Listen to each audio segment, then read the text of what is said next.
The first lunar roving vehicle was used in the Apollo program in 1971. This configuration was based on work by Mieczysław Gregory Becker.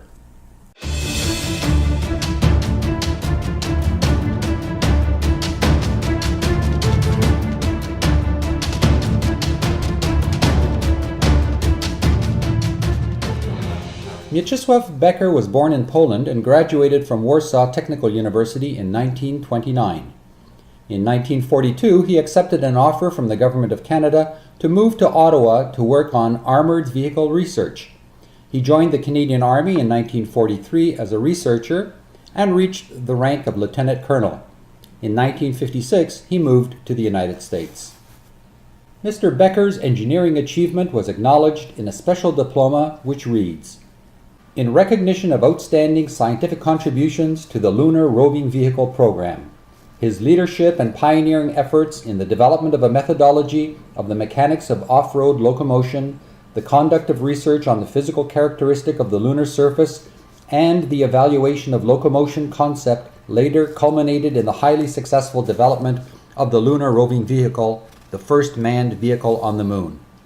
The outstanding performance of the rover provided a greatly increased range of exploration, significantly increasing the scientific accomplishments of Apollo missions 15, 16, and 17. At the present time in Montreal, Mr. Krzysztof Konieczny, assistant professor at Concordia University, is conducting his own research related to the newest Mars rover vehicle. His busy schedule includes the newest wheel testing at Concordia Laboratory. A new Mars rover, slated to launch in 2020, may well incorporate a Concordia University wheel design. To understand the complexity of Mars' environment, Krzysztof Konieczny took flights over Ottawa in March 2018 to recreate the gravity of Mars. Gravity simulation in flight was achieved by special maneuvers conducted by the pilot for the purpose of reaching the target gravity. Krzysztof Konieczny says, "I'm not shy with my excitement about the cool things we get to learn." Canadian involvement in space exploration is recognized by the famous Canadarm. The first Canadarm-1 was installed on shuttles.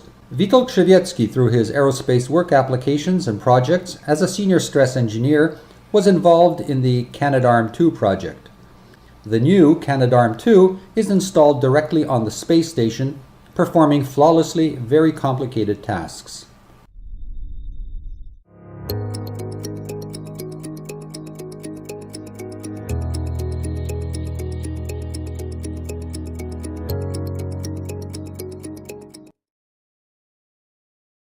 Witold Gajewski provided stress and structural analyses of the Space Orbiter Shuttle and space station robotic structures. He was also involved in design approval and development of flight components of the Space Shuttle robotic arm.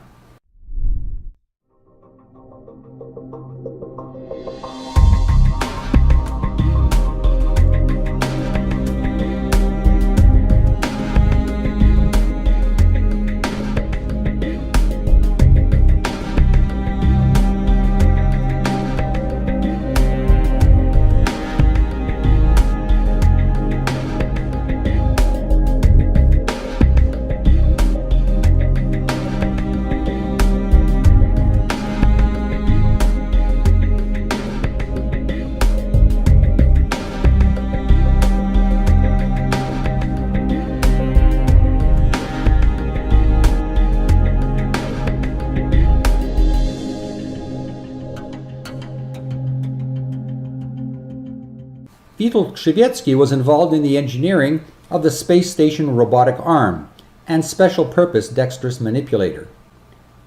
For his work, he was recognized by NASA's Profound Appreciation Diploma. Aerospace manufacturing is a major industry in Canada.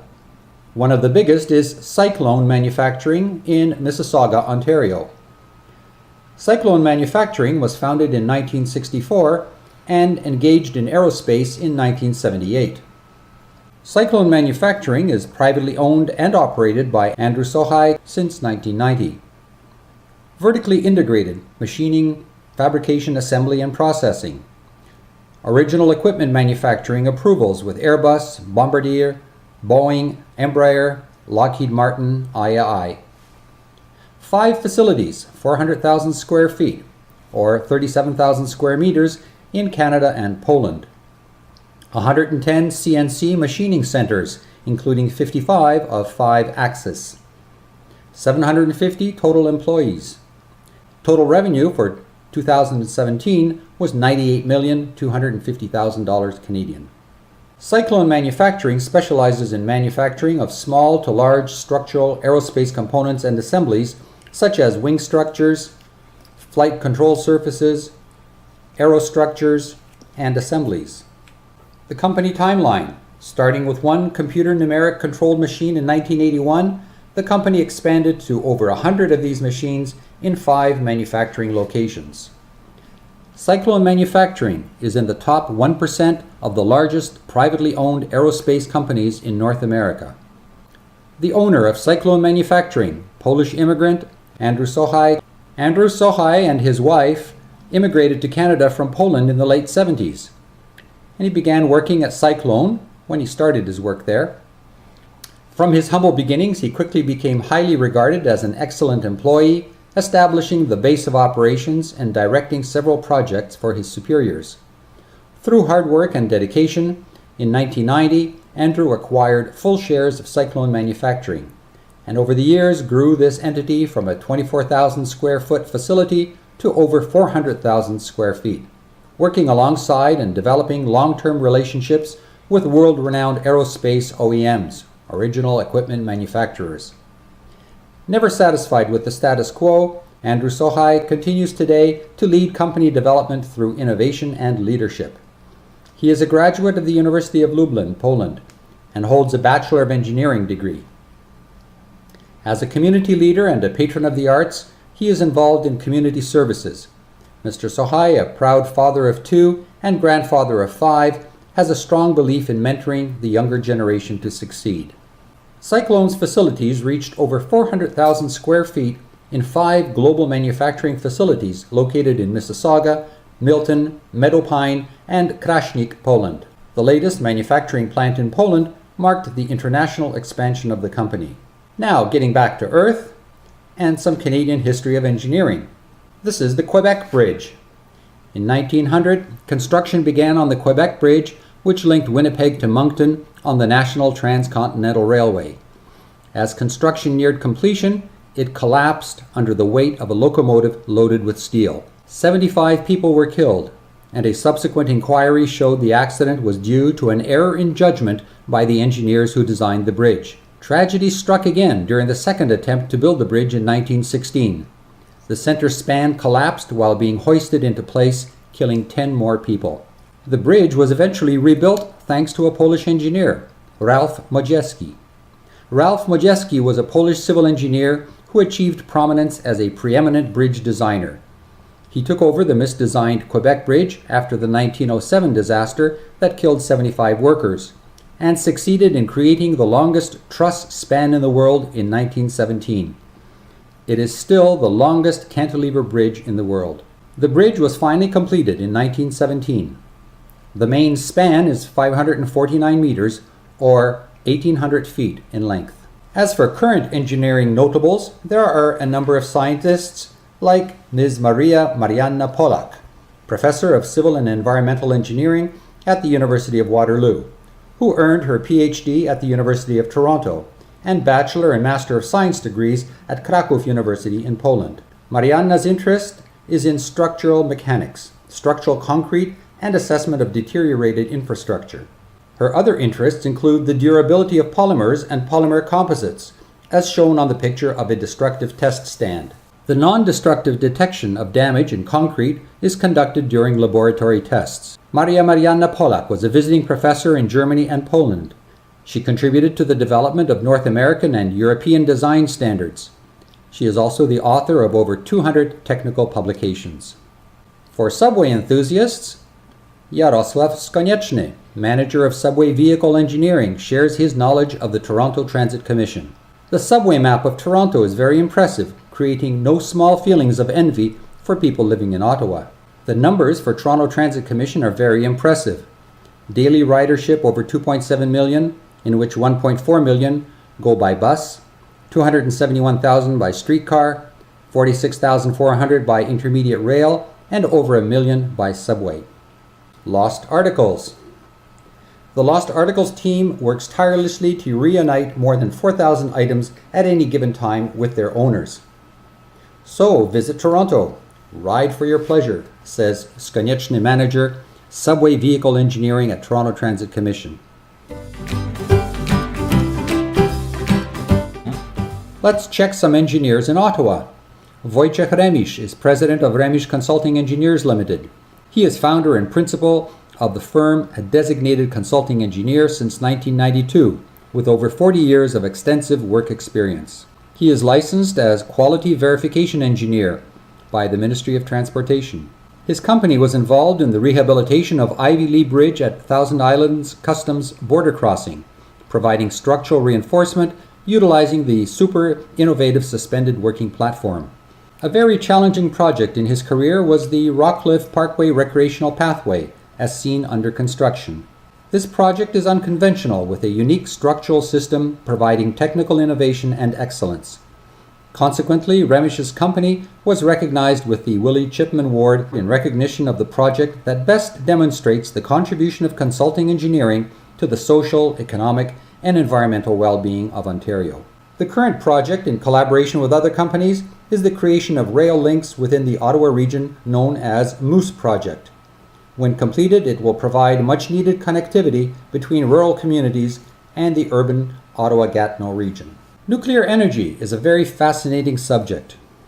Nuclear power stations provide electricity for all of us. Nuclear energy is used to heat water to create steam, which turns the turbines connected to a generator. Nuclear power stations do not produce any carbon dioxide, as do coal and gas-fed power stations. What is often mistaken for fumes is only water vapor generated by these cooling towers. One of the nuclear specialists is Stefan Bogdan, with past and present membership in many engineering associations. Bogdan Engineering Limited offered a completely new solution for much-needed maintenance that saved over $250 million per reactor, resulting in total savings for the Pickering Nuclear Power Plant of $2 billion in 1981 dollars. Dr. Bogdan proposed extremely mobile robots climbing between pressure tubes in very restricted spaces. The moving robot provides structural support for tools that were cutting the pressure tube and re-welding it back again. This operation was filmed for the Federal Safety Regulator, who issued the operational license based on records of work performed. The testing facility at Bruce Power Station. This picture shows the reactor mock-up designed by Stefan Bogdan. It was necessary to test Bogdan's equipment on a reactor mock-up because the real reactor would contaminate his invention during tests. The testing facility at Bruce Power Station. This picture shows Stefan Bogdan with the reactor mock-up, robots, and controls.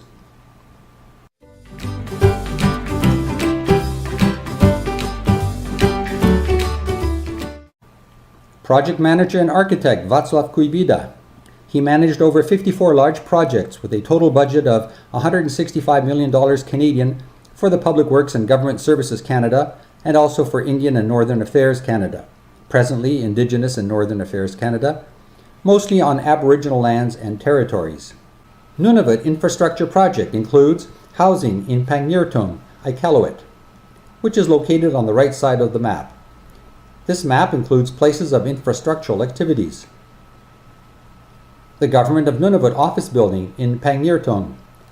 To get to all locations in the north, it was necessary to fly by plane because of great distances and the lack of roads. This picture was taken on Cape Dorset, Nunavut in October 2000. It shows the Nunavut Infrastructural Project team ready for the next site inspection stop. If you wonder who designed the National Arts Centre in Ottawa, the answer is Polish-born architect Fred Levensold. NAC was built between 1965 and 1969 and was later designated as a National Historic Site of Canada. As you have just seen, engineering is a fascinating way of life. Thank you for your attention.